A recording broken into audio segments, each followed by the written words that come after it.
the area where the first bit of harvest happens for some of the people at home. Still got a couple hours before low water, so this little area here should dry off a little bit more and we should be able to get down inside the tide line to have a look for some seafood there. Might get lucky. I think all of the kids that grow up in the coastal communities hear from their parents and grandparents is that when the tide is out, the table is set, meaning, you know, once the tide recedes and the shoreline is exposed, there's opportunity to get out and harvest clams, you know, chitons, mussels, our seaweeds, you know, abalone if you're lucky enough, sea scallops. There's so many different little creatures out there that you can harvest and have a good meal from.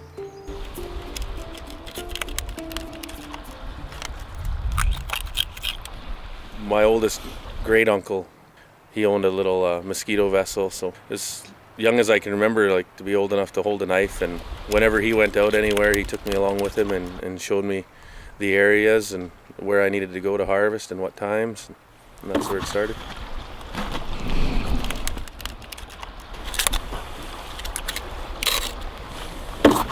Some chitons. In the Haida language you call it So you use the juices to season your seaweed, but as well, what I like to do with them is I clean them when I get home, and then I'll pickle them, and we eat them as a snack. Some people use them in different dishes as well.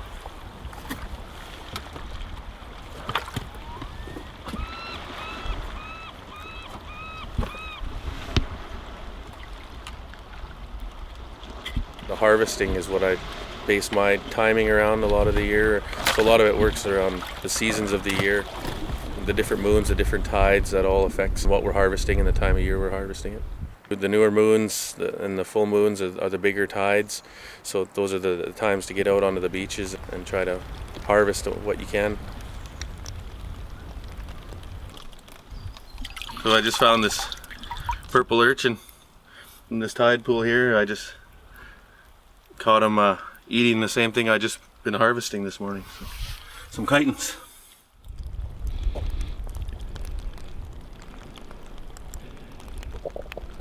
Based on the upbringing that we all have, right, that everything is interconnected to each other and we have to understand the balance. We all learn that growing up. So, you know, if you happen to go to an area and you see it's, you know, been harvested quite frequently, you try to move to a different area, or otherwise we're going to deplete the stock that's in the area. And it all depends on what you're harvesting, right?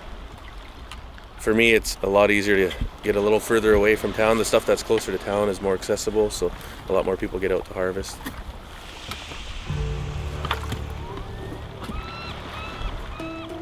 Traditional knowledge is knowledge that's been passed on through the generations, so from our ancestors on to our grandparents to our own parents, our aunts and uncles, and now my generation is, you know, we're passing on to our children and on to our nieces and nephews, and that's, you know, what I consider to be our traditional knowledge.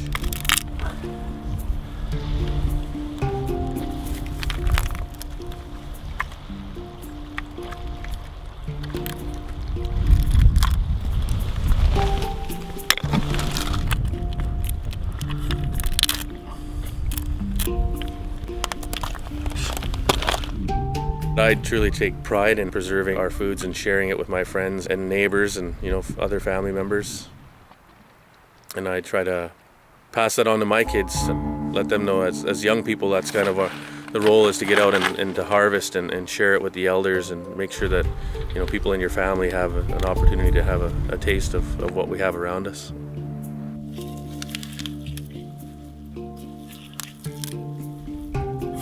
It's a little young, but still good. Typically in the prime harvest time you get nice long strands of it, but right here you see some of it here is quite long actually, but it's just starting. So this stuff is the first batch of the season. It's the closest to town, so it's the majority of the members of the community won't venture very far west. Most guys are running in just little skiffs, so this is the area that they'll start harvesting in the next couple of weeks. The marine plans have identified specific areas that are frequent harvesting areas for ourselves that are set aside with certain protections that only allow uses for haidas to get in there and harvest specific species. So that's going to be key for our future generations to have the opportunity to get out and harvest what's there set aside for us.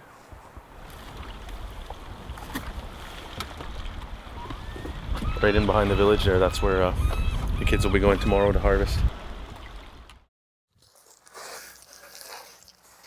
Where'd you guys go on the boat? Did you guys go all the way to Houston? No, we just went over to just past Yan. Oh, nice. Right, just the point just before that sandy beach there. Yeah, we just went to go and grab some mussels and chitons and check on the seaweed. How was the seaweed? Most of it's about that long still.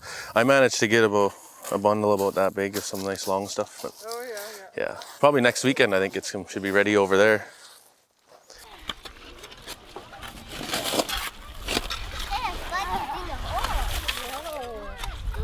God, humongous! Look at that! Traditional knowledge was a huge component to the Haida Gwaii Marine Plan process. When we first engaged in this back in the mid-2000s, community consultation happened through door-to-door visits.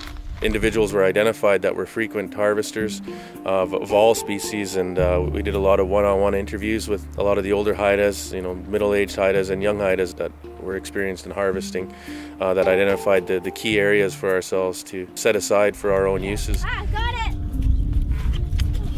I got it open, Miss Penny.